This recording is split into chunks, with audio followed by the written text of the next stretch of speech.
Good afternoon, colleagues. Ukrainian Crisis Media Center started its work, and I give the floor to the representative of MOD, Oleksiy Chornobay, and then the press secretary of ATO area, Anton Miranovich.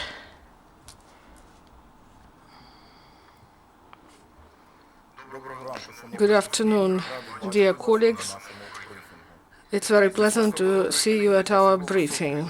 The Ministry of Defense reached good results in the program of the Cabinet of Ministers. As of today, the ministry completed 86% of the program. The rest will be completed till the end of the year. And they worked with key documents in the sphere of defense. And they developed and adopted legislative acts to improve the training and also higher educational institutions.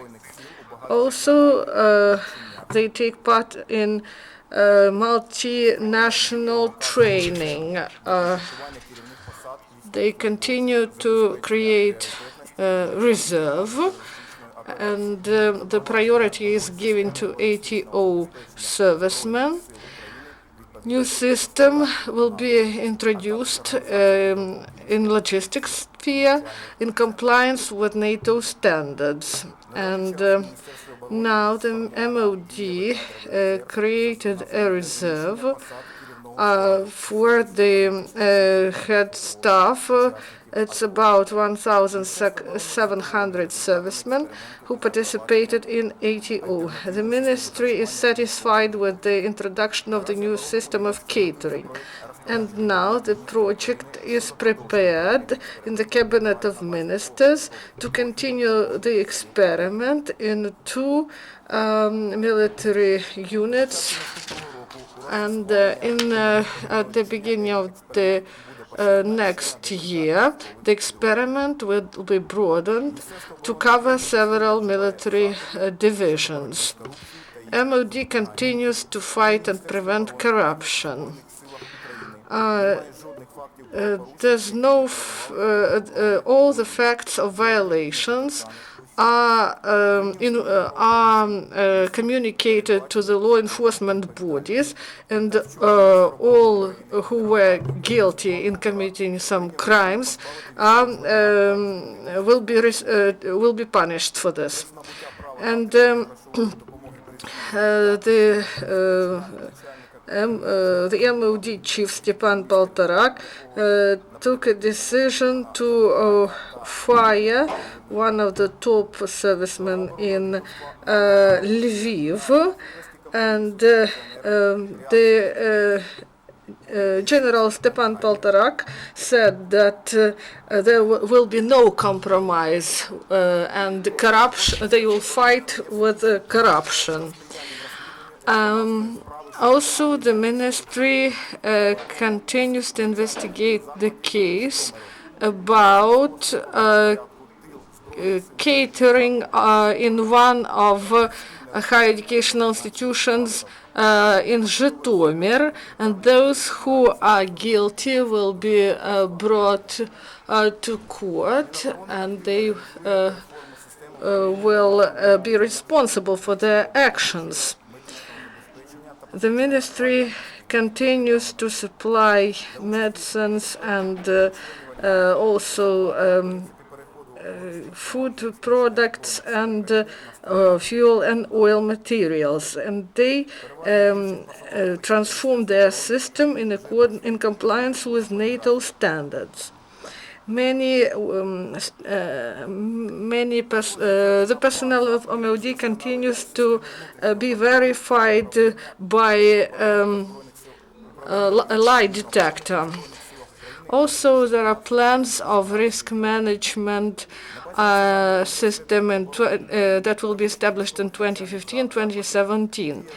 And in the national universities, there are special courses on fighting and preventing corruption.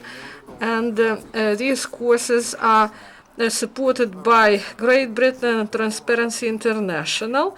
They have already provided training for 90 specialists. And the ministry continues to train servicemen, and the new concept of training will be introduced until 2020, and they continue to train all the levels of military personnel. They created a mechanism of they established means to develop a material base of training centers, and they optimize the network of military educational institutions, and they reorganize national university that is called Odessa Navy Academy, and also a new military chair is created in Prekarpatsky National University, named after Vasil Stefanik in Ivano-Frankivsk. They also continue to provide training for the military, to provide opportunities for military to get promotion. Also, 3,000 servicemen got the status of the participants of military action in the ATO area. About 101,000 of servicemen got this status. The servicemen of ATO area continue to get monetary compensation. For the military, for the participation in military action, they got 91.5 million hryvnias. The families of those who was killed in the ATO area got compensation of 1,106 million hryvnias of one-time help, and also those who were injured, wounded, or became disabled got 273.5 million hryvnias. The servicemen continue to undergo training and rehabilitation in different institutions of MOD and in hospitals. 126 servicemen now are treated in the hospitals, and 35 wounded Ukrainian soldiers undergo treatment abroad, 14 in Germany, 7 in the USA, 5 in Hungary, 4 in Estonia, 3 in Lithuania, and 1 in Austria, and 1 in Poland. In 2015, MOD got 246 million hryvnias for medicines and medical equipment, and 2.5 million were obtained as charity help. This money was distributed among the medical institutions and hospitals, and also Ukrainians provide charity help in kind. And the Ukrainian army got medicines and medical equipment for more than 195 million hryvnias. And the last one, sports news. The Ukrainian sportsmen took part in 6 international competitions. They got 12 gold medals, 5 silver medals, and 12 bronze medals. And in all Ukrainian competitions, they got 7 gold medals, 6 silver medals, and 6 bronze medals. and 42 Ukrainian servicemen take part in international competitions in Italy and Spain, and in Turkey, and also in Iran, Latvia, and in Slovenia.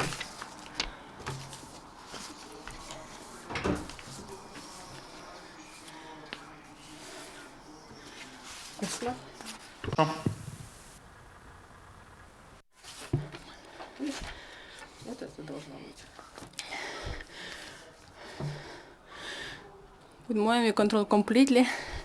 First of all, I would look comments, events in the conflict area. During the last nights, we had about 25 cases of using weapons from the side of the militant in our side. First of all, they were shelling our position in the area of Peski, Marinka, Zaitsevo, Novgorodsky, Lugansky, and Kodumy directions. They were using small arms.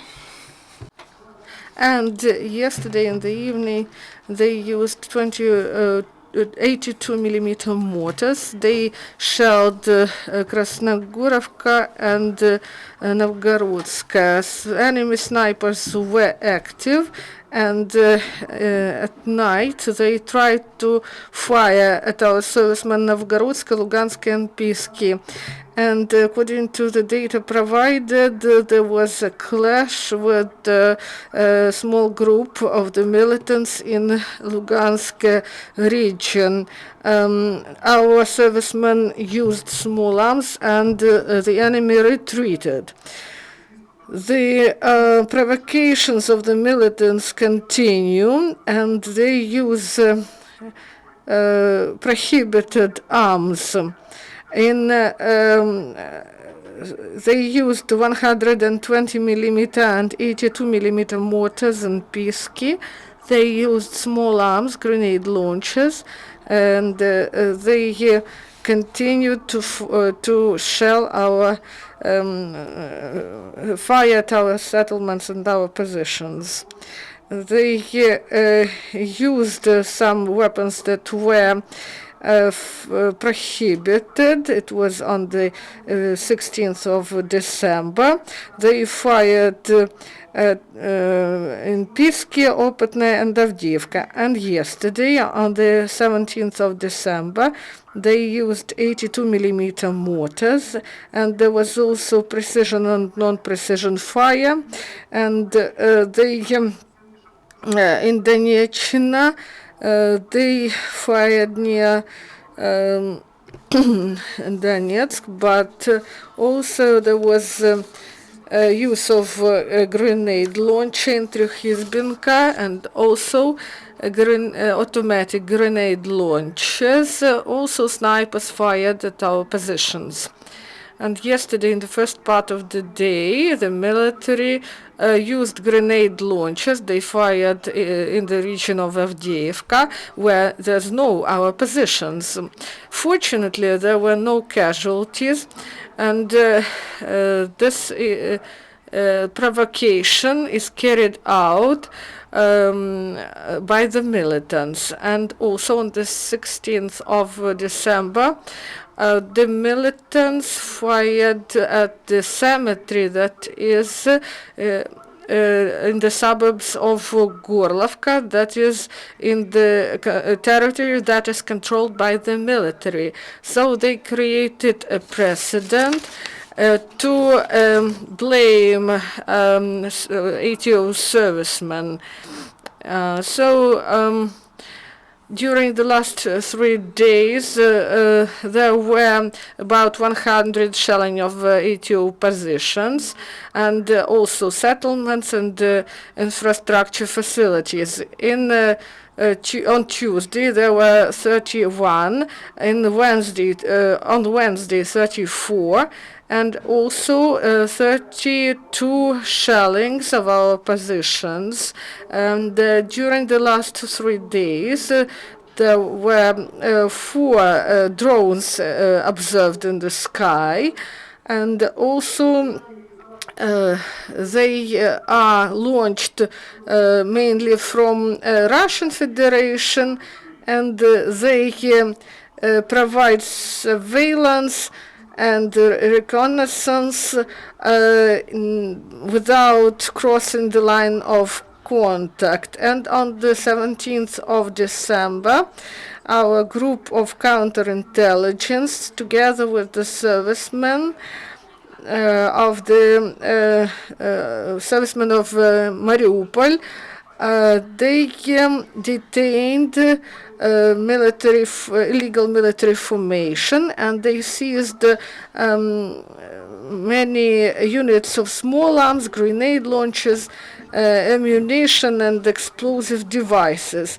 SBU continues investigation to establish the place where these people are in Mariupol, and also the key role is played in this operation by SBU and servicemen of the armed forces of Ukraine who serve in Mariupol. But in the media, other information is provided. And ATO continues, they are ready to counteract any threat in the east of our country. That's all information for now. Thank you for your attention. Thank you, Anton. Thank you, Oleksiy. So we will end our briefing until the next time. Thank you. Colleagues, I remind that our next